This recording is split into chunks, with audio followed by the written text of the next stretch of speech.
Hello guys, ngayon ay pupunta ako ng city center at may aayusin ako dahil nga sa kasyungahan ko, by mistake, eto na nga, may napindot ako. Ayun, na-subscribe ko ang isang ewan. Ngayon, nagtataka ako bakit nabuubos ang aking balance. Kaya, ngayon pupunta ako ng city center sa may Itisalat at paayos ko na.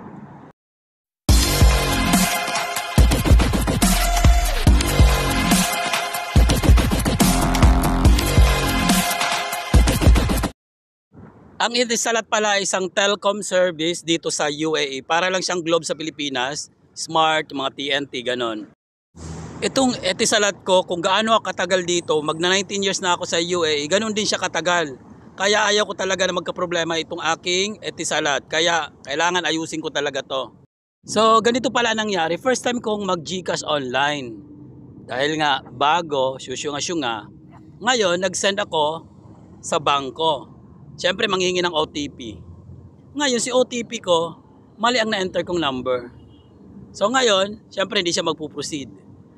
Pagkatapos nun sa pinakababa mismo ng OTP, dun sa GCash, ang nangyari, may nag-send ulit. Nanghihingi ng OTP ulit. Akala ko naman na OTP na yung for another transaction ng GCash na ginawa. Sa mismong baba ng GCash kung saan ang GCash nag-send din ng OTP. So doon ko nilagay yung OTP number. Ngayon, yung OTP pala na isa na yun, hindi pala yung para sa GCash. Sa isang app pala yun, yung ngayon sa Fund for Move service. So na-subscribe ko siya sa sobrang taranta ko kasi nga, nagpadala ako ng malaki sa GCash. So hindi ko naman alam kung magkano ang limit sa GCash. Kaya medyo nataranta ako kasi malaking papadalan ko dun sa bahay. Kasi nga nagpapagawa nga ako, di ba, nagpaparepair. Kasama na doon ang mga documents na babayaran at saka yung mga naiwan na bill. Nung dating may-ari ng bahay, Diyos ko po, ang daming bayarin. Nang transaction ko doon sa GCash, nag-send ng OTP. So mali nga lang na-enter ko na number. So ibig sabihin, hindi siya mag-proceed. Pagkatapos noon, same lang ng OTP doon sa may baba ng GCash, may nag-send ulit. Akala ko naman na GCash na yon. Yung pala yun sa sa may isang apps. Doon sa Fund for Move service, parang laro siya, para siyang games. Ngayon di in-enter ko, yung pala, subscribe pala yun. Kaya ngayon ang nangyari sa balance ko, mababawasan ka siya kasi nung binasa ko siya, 24 hours free. On the next day, magkakaltas na siya ng 3 dirham something. Guys, ito nasa harap na ako ng city center at nandito rin ako sa may subway. So ito yung pangatlong subway rito galing sa amin. So sa amin first subway, second subway doon sa Marjan. Yung pinakita ko sa inyo. Yung pangatlo ito. Ganon din, punong-puno rin to ng tubig doon. So ayan nga, may re-repair pa. Pero ngayon, syempre, ilang na rin araw na, no? Ilang buwan na rin. Buwan na rin nakakaraan. So okay na. Wala ng tubig dito at makakaano na ako, daan na rin dito.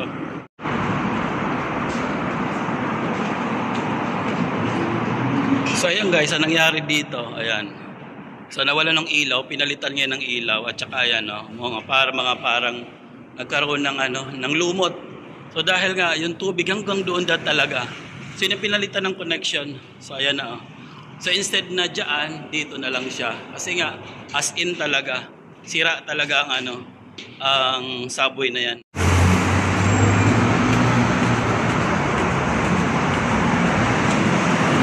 So ayan guys, nandito na ako sa city center. Ayan o.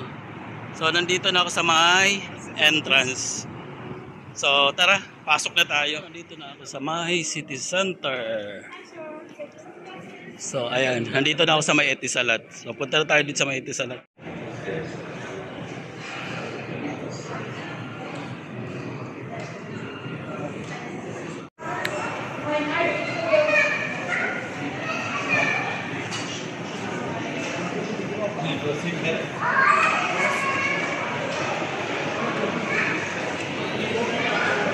Wow guys, believe ako. So pagdating ko dun sa may Itisalat, so inano ko kagad yung staff kabayan. Ayun, naayos niya kagad. So ayun, minuto lang. So okay na.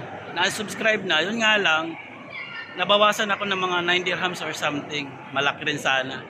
Pag grocery pa rin yun, Anyways, at least okay na, di ba? Hindi na madadagdagan pa yung aking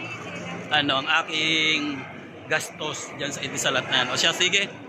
Alis na ako. Punta muna ako dun sa Sa Alansari. So, punta naman ako dito, malapit na ako sa Alansari kasi itatanong ko rin yung Pay Plus na tinatawag nila for payment para magamit kong pang payment doon sa mga bills. So ngayon dito sa Alansari, may nag-open din kasi ako online. Kaya tatanong ko sa kanya kung magkano yung Pay Plus na yon. So tara, pasok tayo. So ayun guys, galing na ako dun sa may Alansari. At ang sabi nga, para dun sa Pay Plus na is para pala yung sa WPS. Kung may WPS na sa kanila, so bali pwede makapag-purchase ng Pay Plus sa kanila. Kapag hindi ka WPS member sa kanila, so hindi pwede. Kaya ang advice sa akin ng teller, bilhin na lang daw ako ng Visa card. So pwedeng magamit yun sa mga payment like online purchase. So ayusin ko muna yung Emirates NBD kung kaya pa.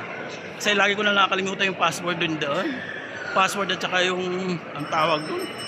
Lagi na lang ganun. Nung una okay na yun. Tsaka alam niyo naman nakakatakot din kasi minsan sa online Kaya parang hindi rin ako minsan interesado.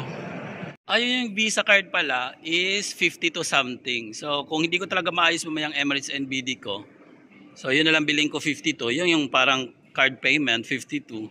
Tapos initial low is 100. Pero pwede na, di ba? Para at least makagamit online. So ito na, nandito na ako sa Emirates NBD.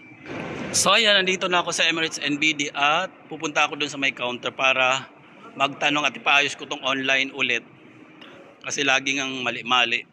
So ayun na nga guys, galing na ako dun sa may Emirates NBD at pabuti na lang at may kabayan doon.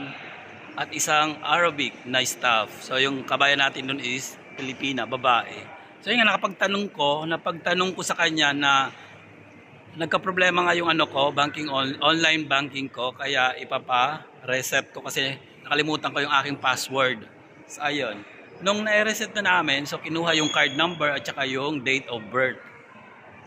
Pagkatapos, wala, hindi siya nagmamatch, hindi siya nag-o-open. Bakit kaya? So ngayon, sinabi niya doon sa kasama niya na i-check daw sa system nila. Nung chinek, Diyos ko po, instead na 5, naging 3. Yung December 5, naging December 3. So mali. Kaya kailangan bukas balik ako para ayusin daw. So magkita-kita pa rin tayo bukas. Ay nako guys, nagutom talaga ako. Kaya eto, since nandito na ang Jollibee City Center dito sa may Sharjah. So eto lang, sa may entrance, katabi lang. So ayan, order na lang ako rito at syempre, nakain ako ng aking paboritong spaghetti. Hi, Jollibee. Diba, nakismile.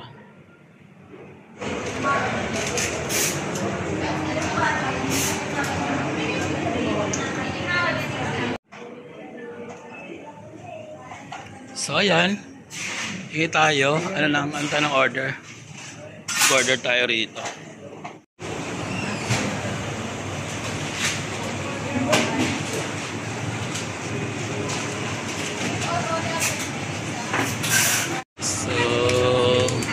Thank you. Welcome. So ayan, okay na ang aking order. So maghintay tayo ng mga ilang minuto.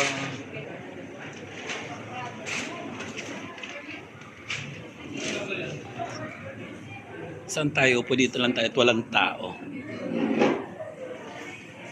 Nga lang, baka naman may nakaano pa dito. Check natin. Walay na. So, dito tayo maghintay. So ayan guys, medyo nadismaya ako ng aking order. Umabot na ako ng 20 minutes, wala pa rin.